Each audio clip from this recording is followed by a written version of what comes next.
Today is March 16th. Welcome to Big Book Daily. My name is Rob. I am an alcoholic. It's a thrill, honor, and joy to be here with you today as we journey through the Big Book of Alcoholics Anonymous and the 12 Steps and 12 Traditions. Today we're going to be reading out of the Big Book a little bit more of the vicious cycle in our Pioneers of AA, pages 221 through 223. And out of the 12 and 12, we're going to be reading and finishing off Step 9, page 86 today. So with all that, my friends, hope you're doing well this morning, and let's get right to the good stuff. All right, so if you recall from yesterday, our pioneer here in AA, this is the pioneer number 5, how it finally broke a Southerner's obstinacy and destined the salesman to start AA in Philadelphia. So in this narrator's early days, things are not looking good.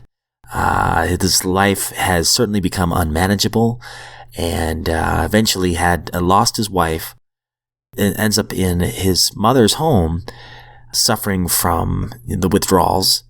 And that's when he runs into a person named Jackie, a sponsor from AA, as a matter of fact, that tells our narrator about the program, certainly gives the narrator a lot of hope and introduces him to the fellowship of AA.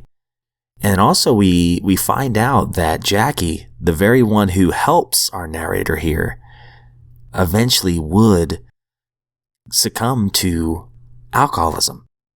And we talked yesterday about how cunning and baffling and powerful this disease really is.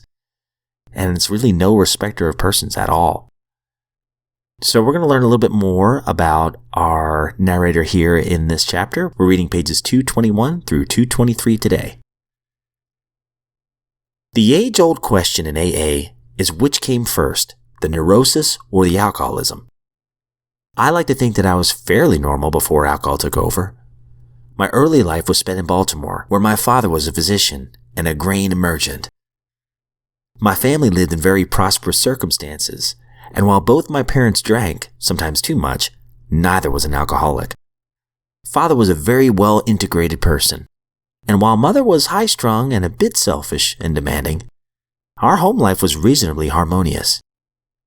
There were 4 of us children, and although both of my brothers later became alcoholic, one died of alcoholism. My sister had never taken a drink in her life. Until I was 13, I attended public schools with regular promotions and average grades. I have never shown any particular talents, nor have I had any really frustrating ambitions. At 13, I was packed off to a very fine Protestant boarding school in Virginia, where I stayed 4 years graduating without any special achievements. In sports, I made the track and tennis teams. I got along well with other boys and had a fairly large circle of acquaintances, but no intimate friends. I was never homesick and was always pretty self-sufficient. However, here, I probably took my first step towards my coming alcoholism, by developing a terrific aversion to all churches and established religions. At this school, we had Bible readings before each meal and church services 4 times on Sunday. And I became so rebellious at this that I swore that I would never join or go to any church, except for weddings and for funerals. At 17, I entered the university, really to satisfy my father, who wanted me to study medicine there as he had. That is where I had my first drink, and I still remember it, for every first drink afterwards did exactly the same trick. I could feel it go right through every bit of my body and down to my very toes. But each drink after the first one seemed to become less effective. And after 3 or 4, they all seemed like water. I was never a hilarious drunk. The more I drank, the quieter I got, and the drunker I got, the harder I fought to stay sober. So it is clear that I never had any fun out of drinking. I would be the soberest seeming one in the crowd, and, all of a sudden, I'd be the drunkest. Even that first night I blacked out, which leads me to believe that I was an alcoholic from my very first drink. The first year in college, I just got by in my studies. I majored in poker and drinking. I refused to join any fraternity, as I wanted to be a freelance. And that year, my drinking was confined to one-night stands, once or twice a week. The second year, my drinking was more or less restricted to weekends, but I was nearly kicked out for scholastic failure. In the spring of 1917, in order to beat being fired from school, I became patriotic and joined the Army. I am one of the lads who came out of the service with a lower rank than when I went in. I had been to OTC the previous summer, so I went into the Army as a sergeant, but I came out a private, and you really have to be unusual to do that. In the next 2 years, I washed more pans and peeled more potatoes than any other doughboy. In the Army, I became a periodic alcoholic. The period's always coming whenever I can make the opportunity. However, I did manage to keep out of the guardhouse. My last bout in the Army lasted from November 5th to 11th, 1918. We heard by wireless on the 5th that the armistice would be signed the next day. This was a premature report, so I had a couple of cognacs to celebrate. Then I hopped the truck and went AWOL. My next conscious memory was in Bar-le-Duc, many miles from base. It was November 11th, and the bells were ringing and whistles blowing for the real armistice. There I was, unshaven, clothes torn and dirty, with no recollection of wandering all over France. But, of course, a hero to the local French. Back at camp, all was forgiven because it was the end. But in the light of what I had since learned, I know I was a confirmed alcoholic at 19. Alright, so here we see early signs of that alcoholism, maybe even from the very beginning from our narrator here. So we'll come back to this in just a minute. Alright, so if you call from yesterday's reading in the 12 and 12, we are actually finishing off step 9 today. Man, these steps are going fast. Step 9 is made direct amends to such people wherever possible, except when to do so and injure them or others. And yesterday we talked about a very specific example of how sometimes making these direct amends can actually hurt others. And this last line says, "It does not lighten our burden when we recklessly make the crosses of others heavier." Lots of people could be involved, and that might not always be the best choice, and sometimes we have to make these indirect amends. And of course, that was just one example. There's many different types, but this 12 and 12 specifically mentions that one. And of course, as we said yesterday, we probably shouldn't shirk making those direct amends if, we feel so inclined, or if we get that second opinion that affirms that we should. So anyways, we're on page 86. We're going to read 86 and 87 today, finishing off step 9. Many a razor-edged question can arise in other departments of life where the same principle is involved.